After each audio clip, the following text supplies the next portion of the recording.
Brooklyn Independent Television. Coming up on Healthbeat Brooklyn, this ear, nose, and throat specialist in Sheepshead Bay, like many Brooklyn doctors, lost a small fortune in medical equipment to Hurricane Sandy. This is now a nice big piece of metal debris. He and his team are now working with FEMA to help other physicians recover some of their losses. Right now we're dividing it up into medical equipment, office furniture, communications, and electronics. The storm also had a huge healthcare impact on pet owners. For many of them, animals play a big role in their emotional well-being, which is why this man deserves a big hand, or paw, or claw, for his heroic efforts. And this Bay Ridge woman wanted help keeping her holiday weight gain to a minimum. Another couple of pounds off. Wow. At Brooklyn Women's Services, her nutritionist says it starts with some very general advice. Eat less and move more. But the trick is making it fit the individual patient. Skinny cow, ice cream sandwiches. All this and more on Healthbeat Brooklyn.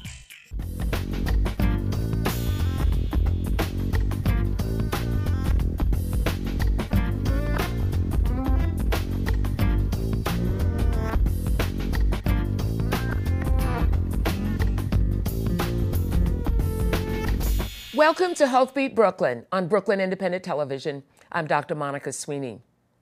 Hurricane Sandy left an awful lot of health issues in her wake, from the temporary closure of several hospitals to respiratory illnesses due to mold.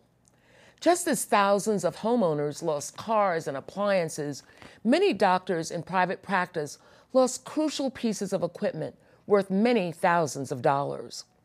FEMA is trying to help. We visited a doctor in Sheepshead Bay who is in turn helping other physicians figure out what they need to get their offices up and running. Go ahead and swallow, please. I'm in the heart of Russian-speaking community in Brooklyn on Voorhees Avenue and 18th Street. Unfortunately, also in the path of a very unpleasant hurricane we've had of late. This is a brand new building and we've only been here for about 3 months or so, so it was a little bit unpleasant to come in the next day and to have a nice waterfall cascading down from my office down the steps. And unfortunately, basically every single piece of electronic equipment that we had burned out. Everything is in this room was pretty much soaked and waiting to be thrown out, and unfortunately the mold is growing. So another room full of what used to be very nice furniture, now it's all garbage. So it's a process of saving the records that can be saved. We're trying to scan all of the charts that can no longer be used, and on the computer, hopefully we'll be able to recover some of the information, but unfortunately a lot of it is going to be lost. So that's a little bit of a challenge. In this room, which we've tried to get up to speed, we had about a foot of water. So these are the machines that actually used to be quite nice. This is when you are dizzy. We work with people to try to help them recover their balance. And we were the only place in southern Brooklyn that did this work. This is now a nice big piece of metal debris, because all of the electronics are now dead. It seemed a real shame that in the neighborhood that was so devastated, the FEMA and Small Business Administration did not provide grants or something tangible to really get back to operations. What FEMA is doing is actually, instead of doing work of the government that tends to be very slow, they're doing coordinating. They're putting us together with foundations, and thus everything can happen very quickly. Doctor, thanks so much for calling. What we need to do is, what I'd like to do is basically go through your list of equipment that you provided.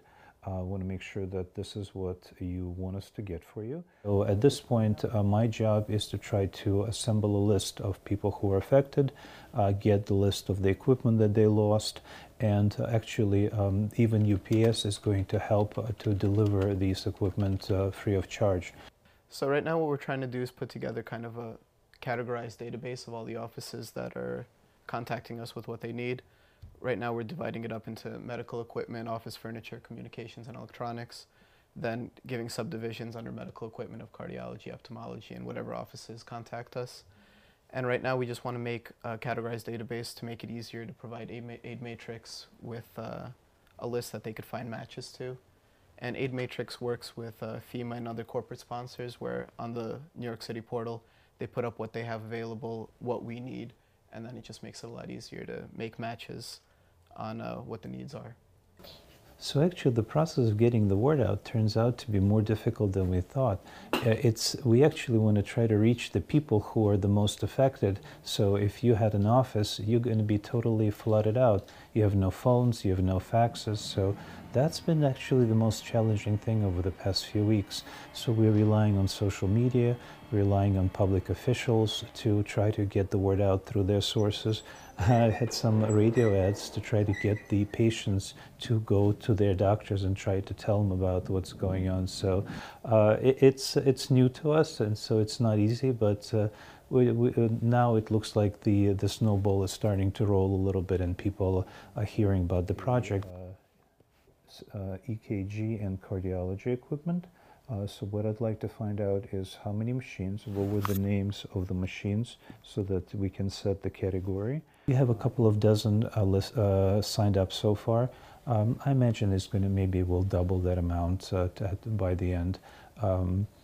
Obviously, people who've lost a lot of stuff are not sitting down with waiting for things. They are either renting new space or maybe remodeling things themselves. I mean, the best that we can do is to try to help them along and to try to encourage them to stay in the area as opposed to move away, and so that the local patients will not lose access to the doctors that they are used to. It's not that kind of long. Good. That looks fine. Invasive meningococcal disease, IMD, is a very serious bacterial infection that can cause meningitis or blood poisoning. The rate of occurrence is low, but IMD can cause death if not treated in time. One of the groups most at risk is men having sex with men. And recently, a number of new cases have been reported within that population, especially in certain Brooklyn neighborhoods. The Department of Health and Mental Hygiene is determined to keep this outbreak under control. And two of its top experts are here to talk about the how and why of the disease and its treatment.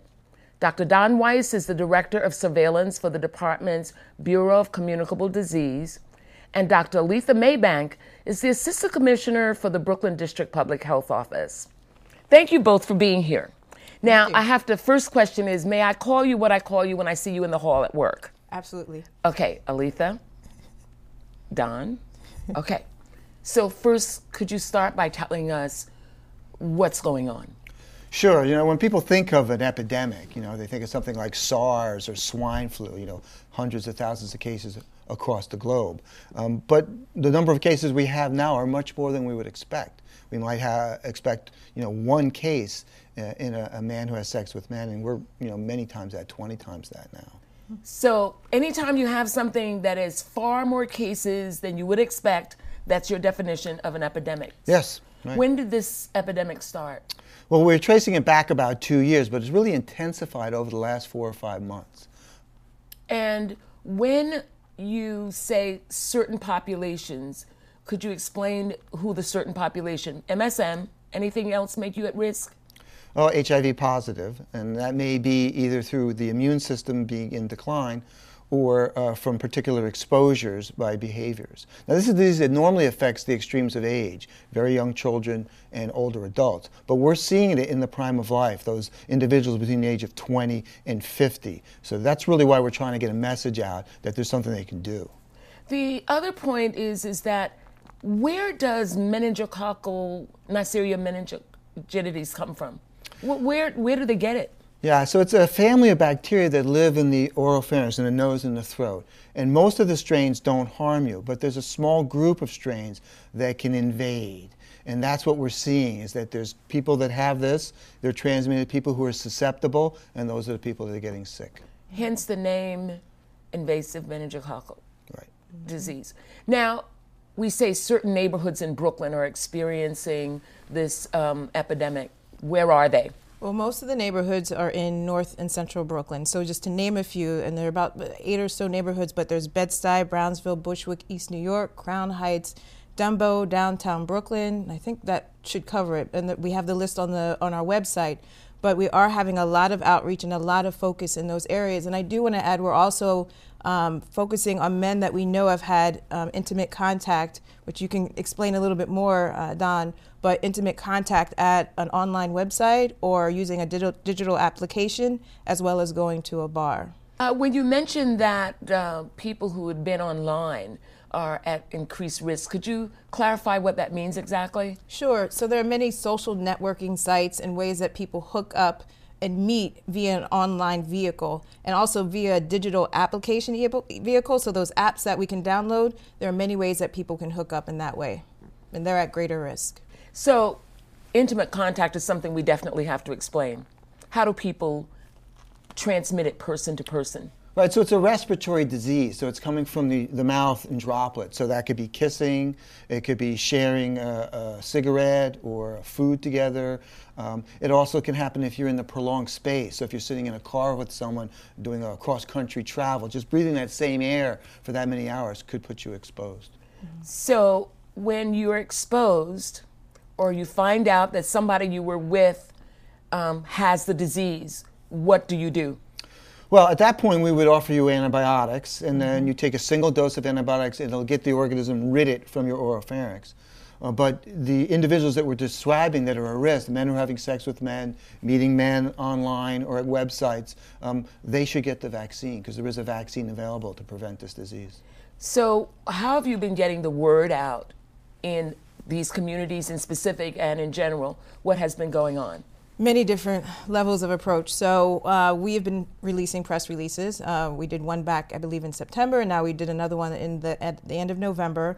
We have been working with a lot of online media that we know, in which they have a larger audience of men who have sex with men. So some of relationships we have with that have been sending the message out there. We've been doing some feet on the ground, really outreach by going to meetings that are in our NYCHA communities and housing centers. We've been going to our community boards, some of our precinct council meetings, of just really getting the word out there, handing out information, and telling people to make sure that even though they might not identify or know somebody specifically who is a man who has sex with men, to make sure that they just get the word out there. Because what we do know about this particular community, and that we know that there's a lot of stigma around whether it's HIV or having a conversation about men who have sex with men, and they might not identify as themselves. So we want to make sure that we just get that message out there that people need to get vaccinated. Now, who's doing the vaccination? Well, what we're recommending, one, they can find out, you can go to your health professional. So if you have a physician or any other health professional, you can ask them for the vaccine. You can also, if you don't have that, call 311 and they will be able to guide you in the direction. Then you can also refer to our website at www.nyc.gov/health. Now, when you get the immunization, is it a one-time thing? Tell me what they need to do. For men who have HIV, it's a 2-dose regimen. And I really want to emphasize that this is a devastating disease, and people should not take it lightly. Yes. You know, it starts as kind of like a flu-like illness, which at this time of the year you might mistake for flu. You'll have fever, and then you might get this really bad headache, and it can also come with a rash. People who get that should immediately see the physician, but we're trying to reach people before they get sick. And that's really the message here, is if you are in that at-risk population, go get the vaccine. It's a simple thing to do, and it'll avoid you and your family a lot of heartache. You mentioned if you're HIV positive to get 2 vaccinations. What if you're a man who has sex with men and you just want to be on the safe side because you know you are prone to go online and so forth? What do? Do you tell them to get 1 vaccine? Or if you're a man who has sex with men and not in one of these neighborhoods, you need only 1, or do you need 2? Well, because we're really focusing on the population at greatest risk, that's why we're targeting the MSM HIV. But if you meet some of the criteria, we'll recommend you just discuss it with your physician and make a decision together on whether or not you should be vaccinated. It's very important that you tell one last thing about what to do if you have symptoms. Don't take aspirin and say, call your doctor in the morning. No.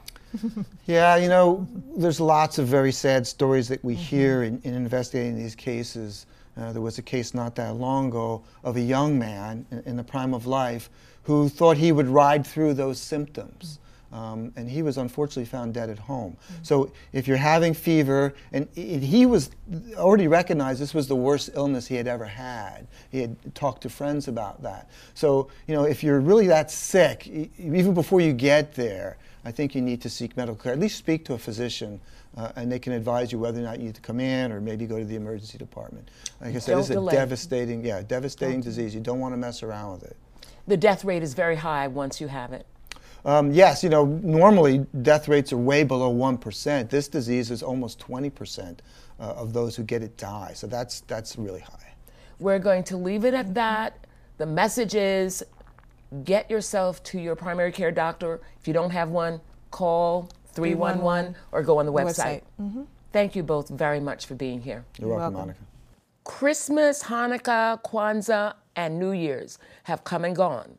But the pounds many people put on during the holidays have just come, and in most cases, definitely not gone. At least not yet. Healthbeat Sherry Carabin went to Brooklyn Women's Services in Bay Ridge to find out what they are advising their patients to do so that they can lighten up in the new year. The first thing when we write our goals is we're going to say, get to the gym on Tuesday. Right. That's our first goal.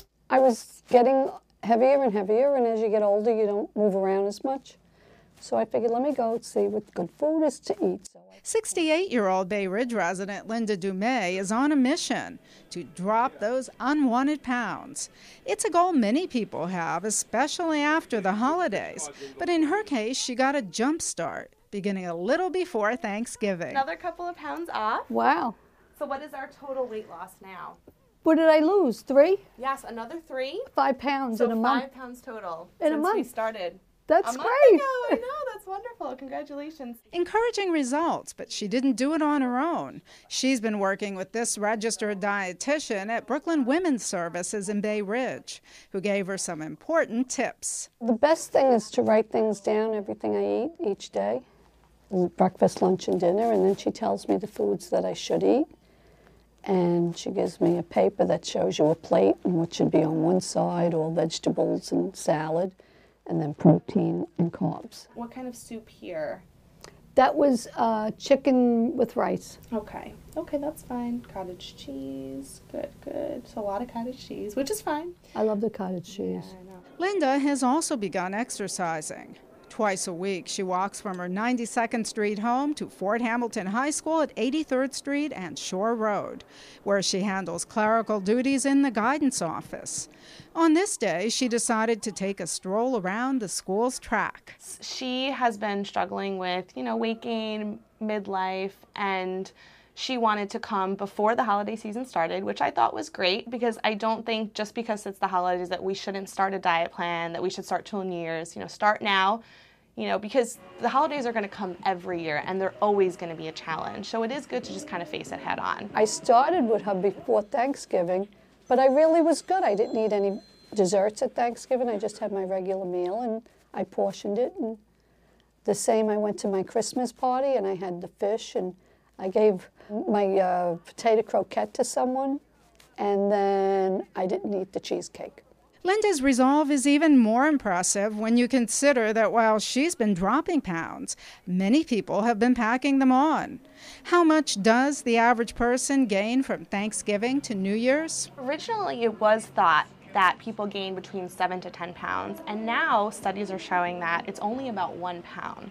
Which the problem is, though, that most patients don't ever lose that pound. And so it continues to happen year after year after year, and that accumulates to, midlife weight gain. However, there are a bunch of studies that are now showing, too, that patients who are overweight or obese actually gain closer to 5 pounds during the holiday season. So it really varies from person to person, but overall, it is definitely a serious issue.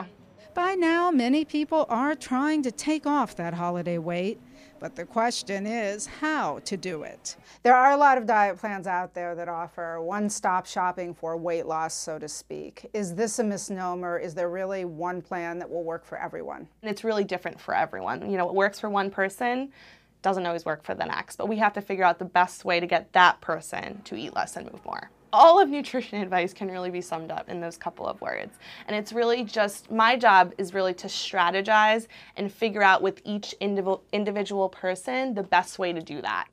In Linda's case, one of her biggest obstacles is that she has a sweet tooth. I'm a cake eater, cake and cookies. And working in a school, you know, the kids bring in things and all. What did you replace it with? The ice pops and the little cookies for 100 calories, you know, in the little bag. So once I finish that bag, I know I'm finished.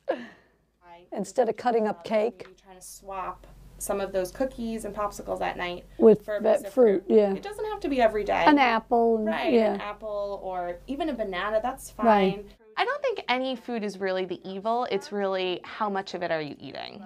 So for some people, sugar is, you know, the enemy because they tend to overeat sugar, candy, desserts. So then if that's their personality, we have to, you know, focus in on that food and how we can maybe swap it out for something healthier or, you know, curb their addiction in some way. Greek yogurt, great, and banana, some more fruit, great. And lunch, turkey and whole wheat bread, water, okay. Small changes is really the best way to have sustained weight loss for the rest of your life. So I don't want patients starving themselves. I don't want them skipping meals. I want them to have well-balanced meals where they're eating frequently throughout the day. Advice that Linda plans to keep in mind as she works to drop 20 to 25 pounds in total. And as she tries to achieve her goal, she offers these tips to others. Just cut down, really. It's just portions and cutting down on your sweets especially. And just don't overeat. Eat small portions. Eat off of a smaller plate. I think that's the main thing. It's all moderation, I guess. Okay, thank you so much. And I'll see you in 2 weeks. That's after the holidays. This is Sherry Carabin reporting for Healthbeat Brooklyn. Not all healthcare issues have to do with humans. When the water from Sandy started pouring through doorways and basement windows, Brooklynites scrambled to save the things they held most dear. Often, their first concern was a beloved pet. But many have found it impossible to keep a cat or a dog or a parakeet with them. In Gowanus, we found a man who's made it his mission to offer shelter to the feathered and four-legged among us.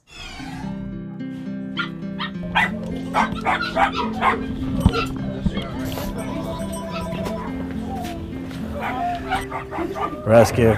I'm Sean Casey. I'm the founder and director of Sean Casey Animal Rescue. She's small because she's young, but we don't know exactly how big she is. We're just, you know, getting bombarded with people who need placement for their animals. Most of it is temporary placement. It's people whose homes were destroyed or are flooded or they have no heat and they just need to get their animals somewhere for several weeks until they can rebuild. There have been a few people that just said, look, we don't know when we can rebuild, we don't have any money, we don't have any housing, and they've surrendered their animals. Those we've put up for adoption. I just got off the phone with a woman now who's been living in her car with her Chihuahua since the storm. You know, she can't just stay in the car with the dog, so she's got to find shelter for herself, and we'll hopefully be able to reunite her with her dog at a later date. Our numbers are much higher. We had to basically set up a temporary shelter in the office space of our Sunset Park facility. Between the two facilities, cat and dog wise, we probably have close to 200 animals. In exotics, you know, that includes everything from reptiles to birds and fish, and probably about another 100. Normally we have probably closer to like 125 cats and dogs. People have been very generous. We've gotten a lot of offers of help. We definitely still need more stuff. The biggest problem we're having is we're getting too much of certain things and not enough of other things. We right now are giving away dog food. We have so much of it. What we need is things like paper towels, latex gloves, bleach, the cleaning supplies. Last check, we were spending about $200 a day just on paper towels. We're always looking for volunteers that are willing to walk the dogs and get them out of the kennels, especially right now with everybody in tight quarters. I know, I just started to feel the cold. Like, I didn't feel the first couple of dogs I was walking. My best friend was one of the people killed last week in the storm. When, you know, the first couple of days, I couldn't even think about volunteering anywhere because I was a mess, you know. I know Jay, he also would have been out here helping, like either in the shelters or here with the animals, and so I thought this is somewhere I can start. While I'm healing and grieving and going through everything that so many people are going through, I can also be useful with my time. It's been hard on a lot of the animals, especially some of the older dogs I've seen that come in. You can tell they're very depressed. Doing our best, but it's not home, and we're not their people, and they want to be with their families. If you've been considering adoption, that this is the time to do it. With every adoption, you're saving 2 lives. You're taking one animal home, and you're freeing up a space to bring another one in. Rescue. She's very sweet and she's very friendly. It's hard to see, and it's and to think about some of these dogs and some of these people that are still in these flooded houses now, days later. It's really disturbing. So we're doing our best to get as many of our adoptions out so that we can bring in more of those animals that are waiting for shelter.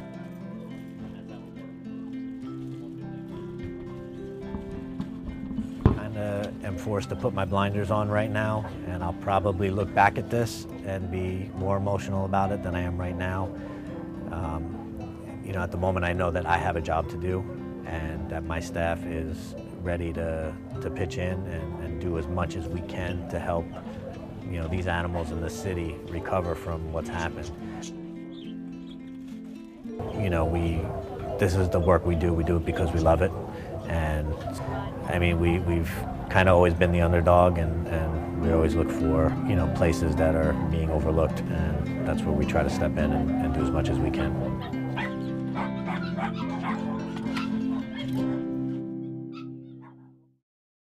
That's all for this month.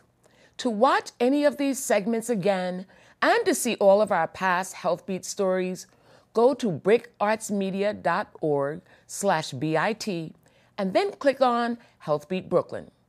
And you can follow us on Facebook or Twitter on BK Independent TV. I'm Dr. Monica Sweeney. Thanks for watching, and stay healthy.